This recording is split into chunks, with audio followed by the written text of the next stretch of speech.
My name is Robert Williams, and 6 months ago, I buried my wife believing I knew every secret of her heart. 3 hours after the wake, I found a hidden key that revealed 30 years of lies, $50,000 in cash, and the devastating truth about my son's paternity. Before we continue, subscribe to the channel and let us know in the comments where you're listening from.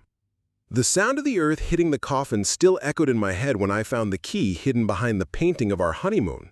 Margaret had always been careful with her secrets, but I never imagined she would keep something so disturbing. My hand trembled as I held that small piece of golden metal, as cold as the body I had just buried.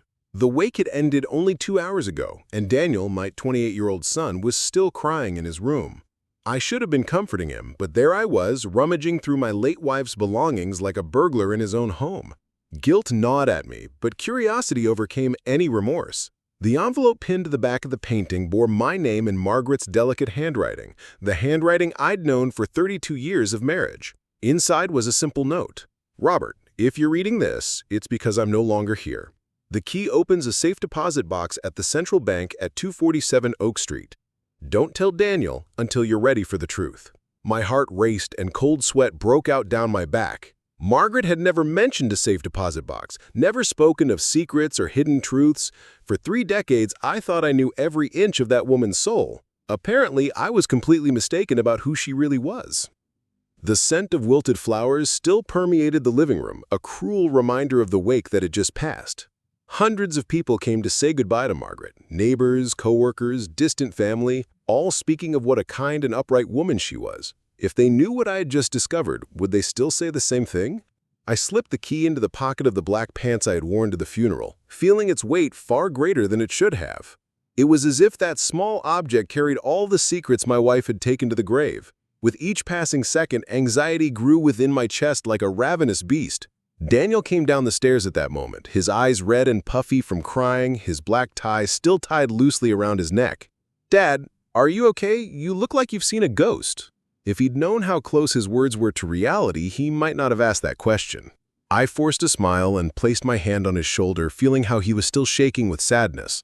"I'm just tired, son. It's been a really hard few days for all of us." He nodded and mumbled something about needing fresh air, heading out the front door. It was then that I realized I was completely alone with that secret burning in my pocket. Night fell quickly, and I couldn't stop thinking about the safe and what might be hidden inside.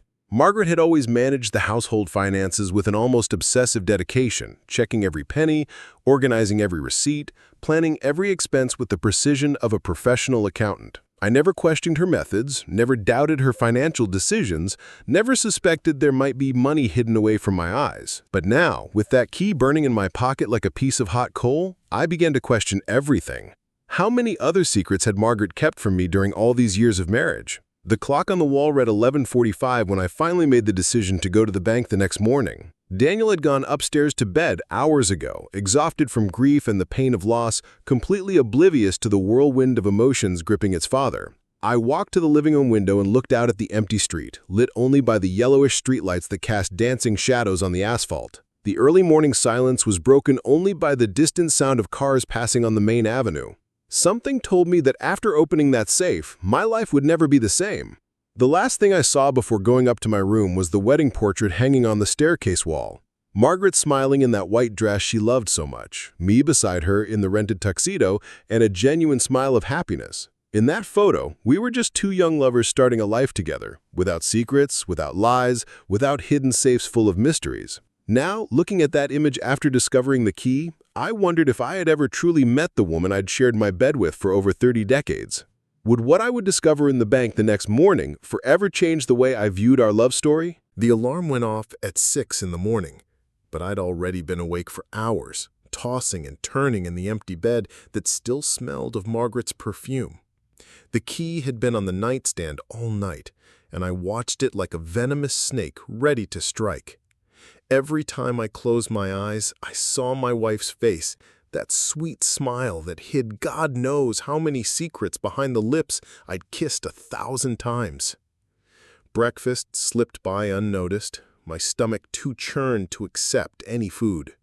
Daniel was still asleep, probably exhausted from the pain, and I was grateful for that. I couldn't have feigned normalcy in front of him at that moment.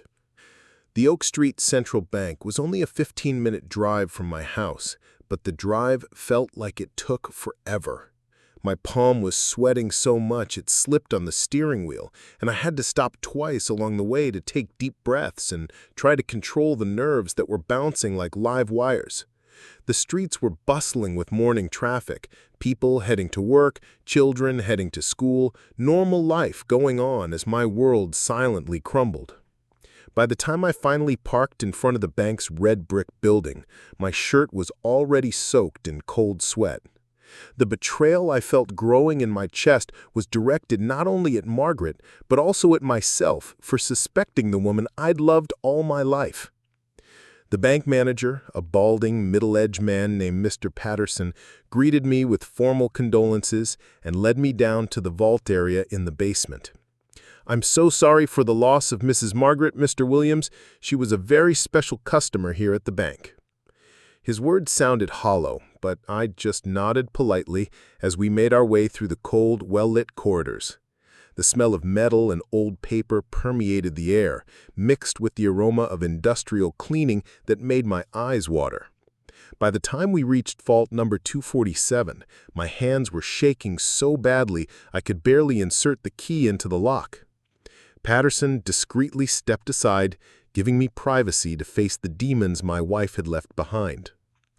The safe door opened with a soft click, revealing a blue velvet-lined interior containing 3 carefully arranged items. The first was a thick envelope filled with cash, $100 bills organized into bundles with rubber bands, totaling what appeared to be about $50,000 in cash. The second item was a black-covered notebook in Margaret's handwriting, pages and pages of notes I couldn't immediately decipher. The third, and most disturbing, was an old photograph showing a much younger Margaret embracing a man I'd never seen before. On the back of the photo was a date, 1987, our last meeting, love, David. My heart sank when I realized that 1987 was the exact year Daniel was born. I picked up the notebook with trembling hands and began to leaf through its pages, trying to make sense of my late wife's hurried handwriting.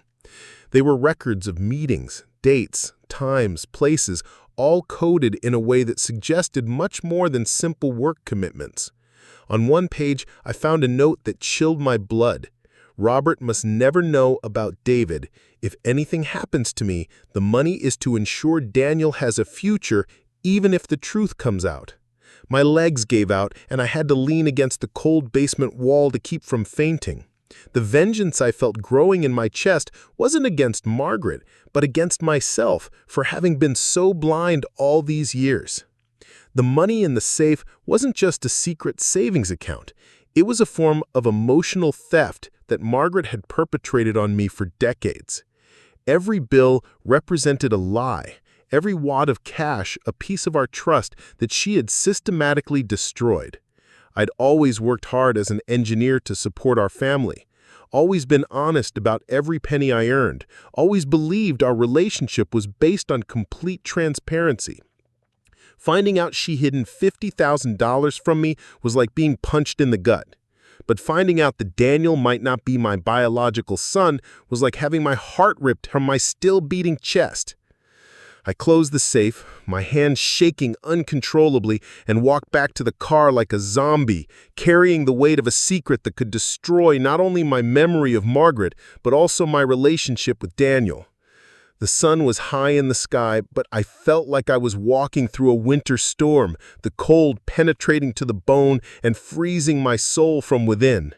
As I drove home, a single question kept gnawing at my mind. How could I look at Daniel knowing that he might carry the DNA of another man, a stranger named David whom my wife had secretly loved all these years? Daniel was in the kitchen making coffee when I got home, and for a terrifying moment I thought he could read the betrayal written all over my face.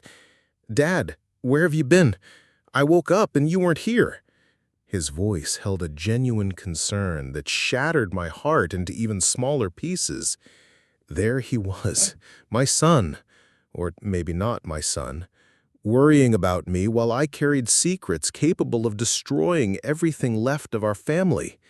I forced a smile and lied with an ease that startled me. "I went to take care of some insurance matters for your mother at the bank."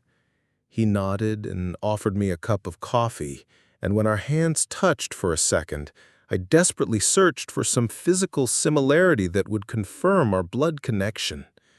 The rest of the day passed in slow motion, each minute a silent torture as I secretly watched Daniel, searching for features that might belong to this David.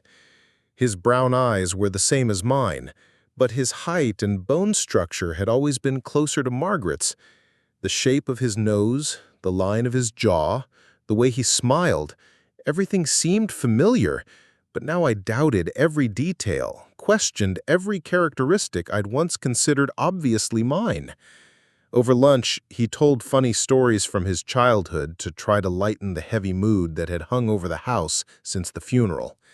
I laughed at the appropriate moments, but inside I was calculating dates, trying to remember if Margaret had traveled alone in 1986, if she'd had opportunities for secret meetings with this mysterious man. The afternoon brought visitors, offering condolences, neighbors with home-cooked meals and kind words about Margaret that felt like stabs to my wounded conscience. Mrs. Henderson, our neighbor of 20 years, spoke of what a devoted wife and exemplary mother Margaret was. "You were lucky to find true love, Robert. It's so rare these days." Her sweet words turned to venom in my ears. Each eulogy from my late wife reminded me of how I'd been deceived for decades.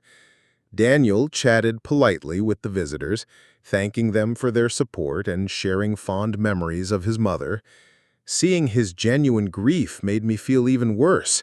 If he discovered the truth about his paternity, he would lose not only his mother, but also the image of the father he'd always known. When night finally came and we were alone again, Daniel sat beside me on the sofa in the living room where we'd watched football games for years. "Dad, I know Mom's death was a shock to all of us, but we need to support each other now." He placed his hand on my shoulder with a tenderness that made me question my own sanity. How could I doubt the paternity of this young man who loved me unconditionally? But then I remembered the photo in the safe, the hidden money, the notebook full of secrets, and doubt ate away at my soul like acid. The breakthrough I needed wasn't just the grief over Margaret's loss, but the discovery that my entire life might have been built on lies. That night, after Daniel went to sleep, I locked myself in my office and pored over every page of the notebook found in the safe. The notes were encrypted in a way only Margaret knew, but gradually I was able to decipher patterns. There were references to D, probably David, that spanned years, not just a single instance in 1987. I found records of meetings that coincided with her business trips as an accountant, meetings I always assumed were professional. The money in the safe had come in small, regular deposits over 2 decades, as if she were saving for an escape or to sustain a massive secret. With each page I turned, my anger grew, not just at the betrayal, but at the cold, calculating way she'd orchestrated this charade for so long. Dawn found me still hunched over my notebook, trying to piece together a puzzle that could destroy everything that remained of my family. On one of the last pages, I found something that made my blood run cold. If Robert finds out about Daniel, the money should ensure my son has a good life away from revenge and pain. David never knew he had a son, and perhaps it's for the best. Those lines, written in the delicate handwriting of the woman I swore to love until death, confirmed my worst fears. Daniel really wasn't my biological son. Margaret had betrayed me for years, and now I was trapped in a web of lies she had woven with the precision of a poisonous spider. The sound of birdsong heralded the dawn of another day, but for me it felt like the beginning of the end of everything I'd known as reality. How could I face Daniel at breakfast knowing he carried another man's DNA? How could I continue to be his father after discovering our blood relationship was an illusion created by the betrayal of the woman I loved most in my life? The weight of that secret was slowly crushing me, and I knew I would need to make a decision soon. Tell the truth and destroy Daniel, or carry this lie forever and protect the heart of the young man I'd always considered my son. The decision to hire a private investigator came one Tuesday morning when Daniel left early to take care of work, leaving me alone with my demons. Marcus Reed was a discreet man I'd found through an online search, specializing in family investigations and paternity cases. His office was on the other side of town, a small, dimly lit space that smelled of cigarettes and stale coffee. "Mr. Williams, I understand your delicate situation. I can locate this David and confirm your suspicions without anyone in your family knowing." His words were professional, but his eyes showed he'd seen many cases like mine. I paid him $5,000 in advance of the money Margaret had hidden, a cruel irony using the fruit of her betrayal to uncover the extent of her lies. Reed worked with an efficiency that both impressed and terrified me, as each piece of information he uncovered confirmed my worst nightmares. David Morrison was a retired lawyer living in Portland, Oregon, a 62-year-old man who had been Margaret's colleague at the accounting firm where she worked before we married. The photos Reed showed me revealed a disturbing resemblance to Daniel. The same bone structure, the same facial shape, the same involuntary gestures when he spoke. They kept in touch for decades through letters and occasional meetings, Reed explained, spreading documents across his dusty desk. His wife was very careful not to leave any traces, but no one can completely hide a 30-year relationship. The final report arrived on a rainy Friday, a thick envelope containing the complete destruction of life as I knew it. David Morrison had never married, never officially fathered children, and, according to the medical records Reed had managed to illegally obtain, he carried a rare genetic condition that could be easily identified through DNA testing. "If your child has this same condition, there will be no doubt about paternity," Reed explained to me with the coldness of someone accustomed to destroying families. Daniel had always had blood clotting problems that doctors had never been able to fully explain. Now I knew where this trait came from. Margaret's theft wasn't just of my money or my trust, but of 28 years of my life as the father of a child who was never mine. That night, as we ate dinner in silence, I watched Daniel chew his food and wondered what it would be like to tell him that the man he'd always called Dad was just a puppet in the elaborate charade his mother had created. He'd inherited my profession. He was an engineer like me. But now I wondered if that choice had been genuine influence or just cruel coincidence. "Dad, are you sure you're okay? You seem different since Mom's funeral." His concern was genuine, but every kind word he directed at me was like salt being rubbed into an open wound. How could I explain that I was different because I'd discovered my entire life had been built on lies and betrayal? Revenge began to take shape in my mind like a poisonous plant growing in fertile soil. Margaret had stolen the truth from me, had created a child that wasn't mine, had hidden $50,000 that could have changed our lives had I known of its existence. But she was dead, beyond the reach of my anger, protected by the tomb of justice she deserved to receive. The only way to balance the scales would be to make David Morrison pay for what he had done to me, for having an affair with a married woman, for raising a child who grew up calling another man father. Reed had given me David's full address, his schedule, his habits, all the information necessary for a confrontation that was becoming inevitable. Daniel went upstairs to his room after dinner, leaving me alone in the living room with Reed's envelope and my dark thoughts. I reread every page of the report, memorizing every detail of the life of the man who had destroyed my family without even knowing he had a child in the world. David Morrison earned a comfortable pension, lived alone in a large house, and had a peaceful, uncomplicated life. Everything I should have had if Margaret hadn't decided to play God with our lives. The money hidden in the safe would be my weapon of resilience, not to rebuild, but to destroy the peace of this man who lived 30 years unaware that he fathered a child with another man's wife. The rain beat against the living room windows like icy tears from the sky, and I got up to close the curtains when I saw my reflection in the glass. The man staring back at me was no longer the Robert Williams who had buried his wife a week ago. He was someone darker, someone capable of acts I would once have considered unthinkable. Margaret had planted seeds of destruction that were now germinating within me, transforming grief into something far more dangerous. Tomorrow I would book a ticket to Portland, and David Morrison would finally meet the son he never knew he had, even if it meant destroying Daniel in the process. The trip to Portland was a nightmare. 7 hours of driving in constant rain, with only my anger and David Morrison's address for company. I stopped twice along the way to vomit, not from nausea, but from the tension growing in my stomach like a malignant tumor. Daniel had called 3 times asking where I was, and I'd lied, saying I had to take care of Margaret's inheritance in another city. Each lie tumbled out of my mouth with a frightening ease. Perhaps Margaret had taught me more about betrayal than I realized.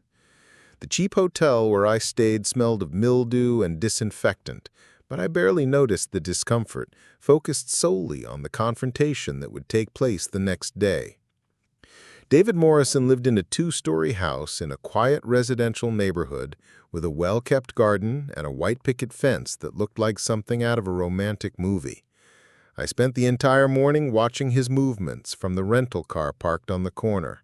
He watered the plants at 7 in the morning, picked up the newspaper at 8, went for a walk at 9, and returned with coffee and donuts at 10. It was the peaceful routine of a carefree retiree, someone who slept well every night without carrying the burden of secrets that destroy families. When I finally knocked on his door at 2 in the afternoon, my hand was shaking so badly I could barely form a firm fist. The hollow sound of the wood echoed like gunshots in my head, heralding the beginning of a conversation that would change our lives forever. David Morrison looked exactly like the photos Reed had shown me, but seeing him in person was like being punched in the gut. The resemblance to Daniel was undeniable. The same brown eyes, the same jawline, even the way he frowned when confused was identical. "Can I help you with anything?" His voice was gentle, without the slightest suspicion of who I was or why I was there. I took a deep breath and said the words I had rehearsed for hours. "My name is Robert Williams. I was married to Margaret Thompson Williams." I saw his face pale instantly, as if he'd seen a ghost. His hands began to tremble, and he leaned against the doorframe as if his legs were about to give way. "Margaret, is she—" He couldn't finish the question, but I finished for him. "Dead for 2 weeks." The invitation to enter came in the form of a silent gesture, David opening the door with the expression of someone who just received a death sentence. His living room was simple but comfortable, with photos of trips around the world where he always appeared alone, a life of solitude that now made perfect sense. He offered me coffee with trembling hands, and as he sat in the armchair across from me, I could see tears forming in his eyes. How did she die? The question came out like a whisper, laden with 3 decades of hidden love. Heart attack. It was quick. I lied about the suffering she had endured in the last few days, because even in my anger, I couldn't be completely cruel to a man who had also been deceived by Margaret for all those years. David began to talk about their relationship with an honesty that caught me off guard, confessing secrets Margaret had taken to her grave. We met at the accounting office in 1985 when she was still single. It was love at first sight for me, but she said she had family commitments and couldn't have a serious relationship with anyone. He wiped his eyes with a crumpled handkerchief he took from his pocket. "When I found out she'd married you, I tried to forget, but she kept contacting me. She said the marriage was a one of convenience, that there was no true love." Every word that came out of his mouth was a new stab in the wound Margaret had opened in my chest. The woman who swore to love me had painted our marriage as a sham to justify her betrayal with another man. The most devastating confession came when David admitted that he'd suspected Daniel's existence for years, but never had the courage to confront Margaret about it. She mentioned you had a son born in 1987, and when I calculated the dates, well, I figured it might be mine, but she always denied it when I asked her directly. He handled an old photo with trembling hands, the same one I'd found in the safe, only this one was the original. She said if I ever tried to find out the truth about the child, I'd lose any chance of seeing him again. So I accepted living with the doubt, contenting myself with our sporadic encounters over the years.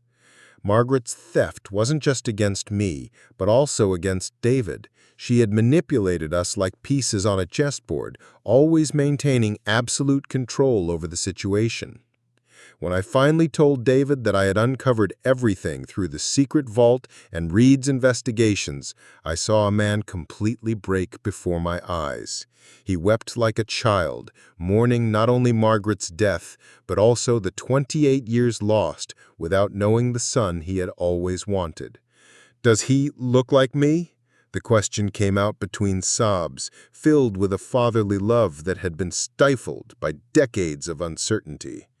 I showed him a photo of Daniel I had in my wallet, and David held it with almost a religious reverence. "He has your eyes, your bone structure, even the way you smile when you're embarrassed is identical." Admitting this out loud was like ripping pieces of my own heart out, but the truth could no longer be denied or hidden. David Morrison broke every rule I'd established for that confrontation when he proposed something I'd never imagined. "Robert, I know I have no right to ask for anything after everything that's happened, but I'd like to meet Daniel before I die." His words came out like the desperate plea of a man who just discovered he'd missed 3 decades of his own son's life. My first reaction was to violently refuse. How could this stranger have the audacity to ask to meet the boy I'd raised since he was a baby? But then I realized David wasn't my enemy. We were both victims of Margaret's elaborate lies. The revenge I sought shouldn't be directed against him, but against the memory of the woman who had manipulated us like puppets for years. The money from the secret safe became our bargaining chip in a way I never could have anticipated. David revealed that Margaret had borrowed $15,000 from him over the years, always with promises that she would leave her husband when Daniel graduated from college. She said she needed the money to provide for the boy's education in case you found out about the affair and decided to abandon the family. Another lie, another layer of betrayal that unfolded like a macabre Russian nesting doll. That money was never used for Daniel's education. It was the escape fund Margaret had created to support a double life she planned to live openly one day. The theft had been systematic, calculated, a masterpiece of dishonesty that spanned decades. David insisted on returning the $15,000 he'd lent me, even though he knew Margaret would never be able to repay the debt. "It's the least I can do after I participated in the destruction of your marriage, even without fully understanding what was happening." He went to an antique safe in his room and returned with carefully organized wads of cash, $65,000 in total. "This is all the money I've been saving for years. Use it for Daniel, for his college tuition, for whatever he needs." Refusing would have been the wisest course of action, but there was something in the hopelessness in his eyes that made me accept. Maybe it was his way of buying the right to know his son, or maybe it was genuine guilt for having loved the wrong woman for so long. David's next proposal left me in complete shock. He wanted to move to our city and live the last years of his life close to Daniel without ever revealing his true identity. "I can just be a family friend, someone who met Margaret at work and wants to help you through your grief." His voice carried a silent plea that shattered my heart into even smaller pieces. How could I deny a father the right to know his own son, even if that fatherhood was born of betrayal? Daniel deserved to have at least one real father in his life, since I had discovered I was only a temporary substitute. The healing I needed to find wasn't about forgetting Margaret's betrayal, but about accepting that my role in Daniel's life might be coming to an end. During the 3 hours we spent talking in David's living room, we devised a plan that would shield Daniel from the devastating truth about his origins, at least for now. David would introduce himself as a former co-worker of Margaret's who had retired and decided to move to a smaller town.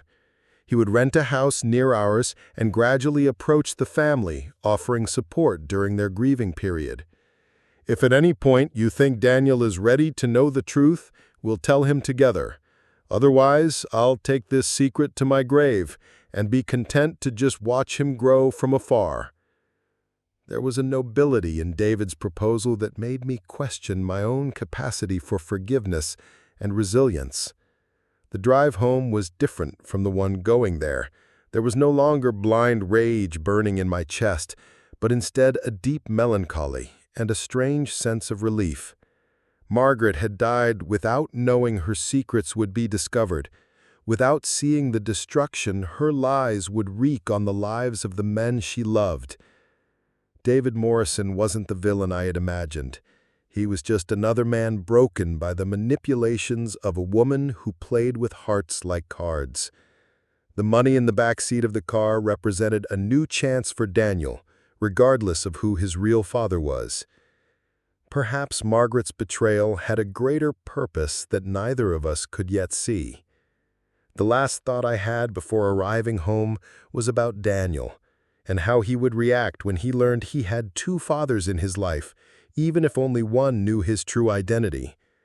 The revenge I sought had transformed into something else entirely, an opportunity to give my son a larger family, even if one built on the ashes of his mother's lies. When I pulled into the driveway and saw Daniel's bedroom light on, I knew my life had changed forever during those 7 hours in Portland. The question gnawing at me was no longer about Daniel's paternity, but about my ability to love a son who might carry another man's DNA.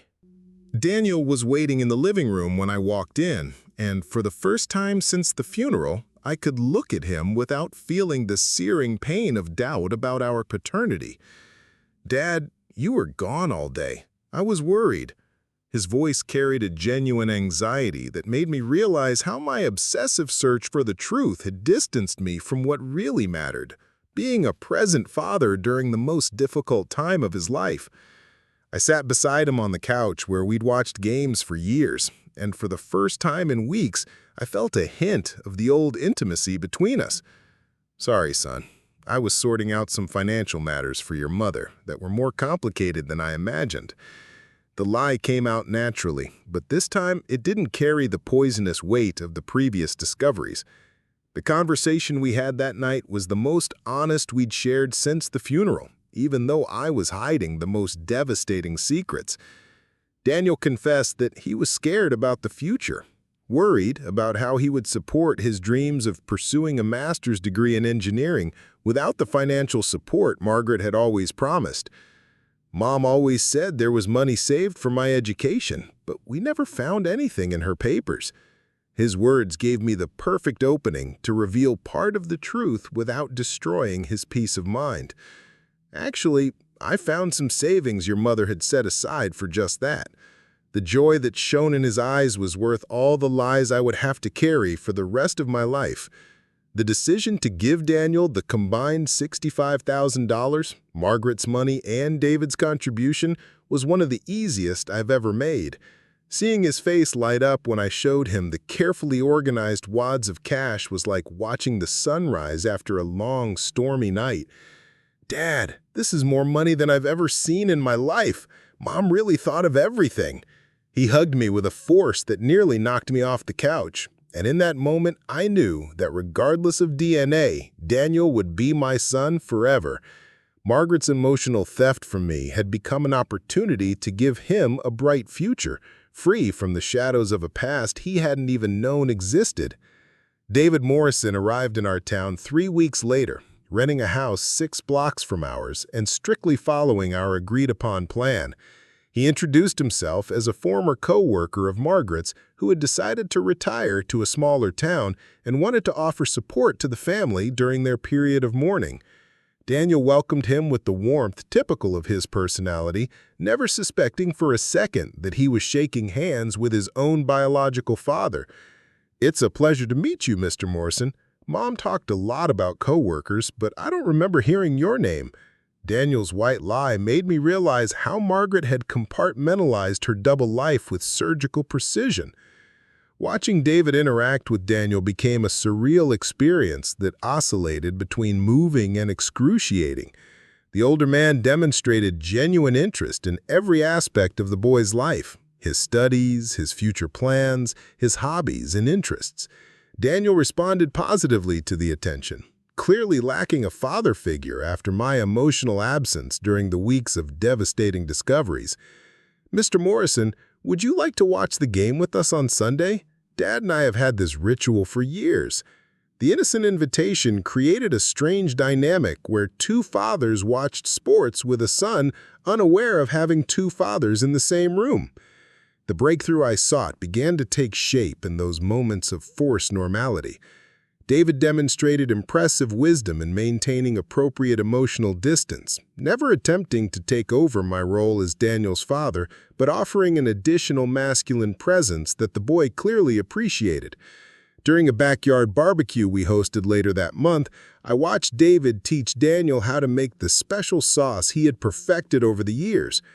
My dad was never interested in cooking, so I never learned those things.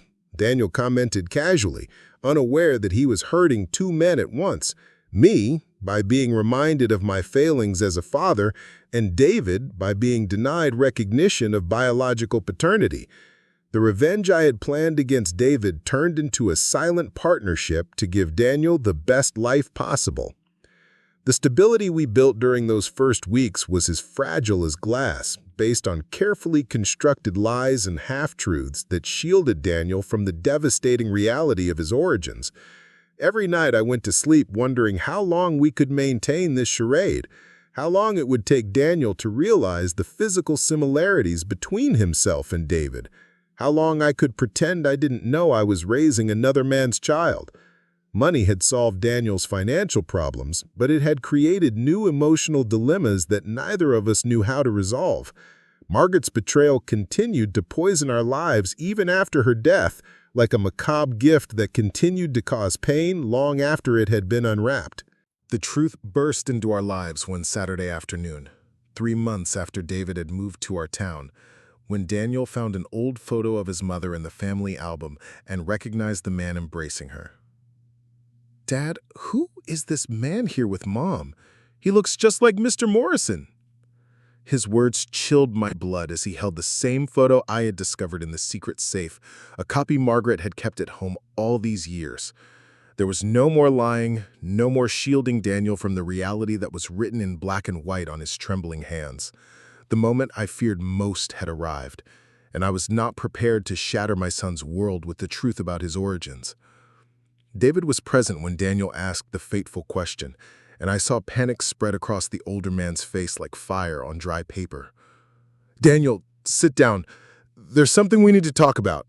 About your mother, and about who you really are." My words came out like molten lead, heavy and toxic, poisoning the air in the room where we'd shared so many happy moments. Daniel looked back and forth between me and David, his face draining of color as the terrible truth began to form in his mind. "No, it can't be what I think. You can't be telling me that—" He couldn't finish the sentence, but his eyes already showed he'd grasped the monumental betrayal his mother had orchestrated for decades. The full confession lasted 2 interminable hours, during which we told Daniel about the secret safe, Reed's investigation, the hidden money, and Margaret and David's 30-year secret relationship. Each word was a knife to the heart of the boy who had lost his mother and now discovered his entire life had been built on lies. "So, you're my biological father?" Daniel asked David in a broken voice that shattered me. "And you, father? Robert? You knew this for months and didn't tell me?" The pain in his eyes was unbearable, a mixture of betrayal, confusion, and anger that I recognized because I'd felt the same way when I discovered the truth in the safe. The breakthrough I thought I'd achieved crumbled completely in that moment. Daniel left home that night and didn't return for 3 days, leaving David and me alone to face the consequences of our decisions. "I destroyed my own son," I murmured to David as we drank whiskey in the empty kitchen. "I should have told him the truth from the start." David shook his head slowly, his eyes red from crying. "We both wanted to protect him, Robert. How could we have known that hiding the truth would be worse than revealing it?"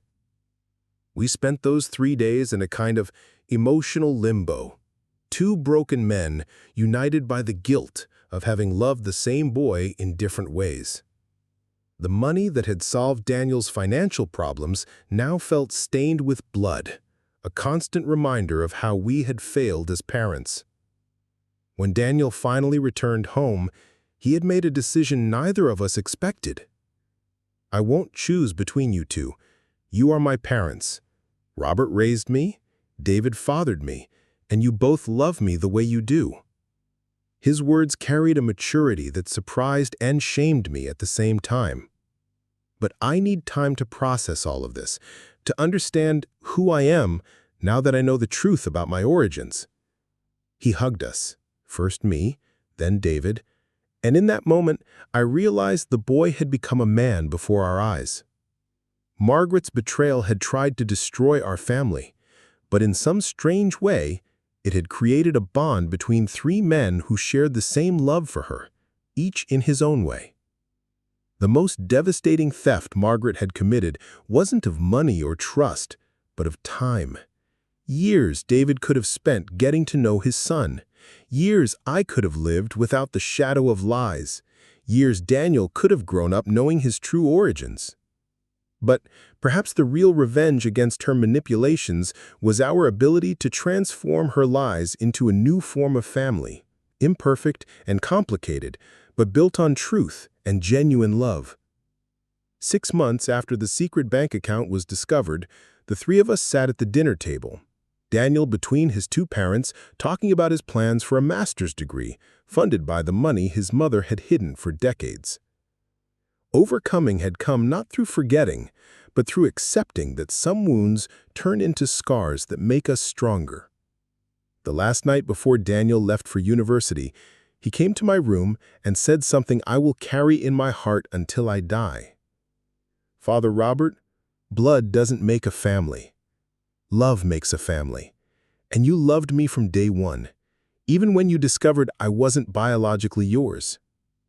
In that moment, I understood that the true betrayal hadn't been Margaret's betrayal of me, but my betrayal of myself by doubting my love for Daniel. She had stolen so many things from me, but she couldn't steal the fact that I was that boy's true father, regardless of DNA. The secret bank account that had revealed so many secrets ended up funding not only Daniel's education, but also our journey toward forgiveness and the rebuilding of a family that death had tried to destroy, but love had managed to save. This story taught me that sometimes the darkest secrets can turn into the most unexpected blessings, and that family is not defined by blood, but by the love we choose to share every day. Now, I ask you, if you discovered you'd been betrayed for decades, would you choose revenge or forgiveness? If you learned that the son you raised doesn't carry your DNA, would that change your love for him? And if you had the chance to rebuild a family on the ashes of past lies, would you dare try? Leave your thoughts in the comments. I want to hear how you'd react in a situation like this.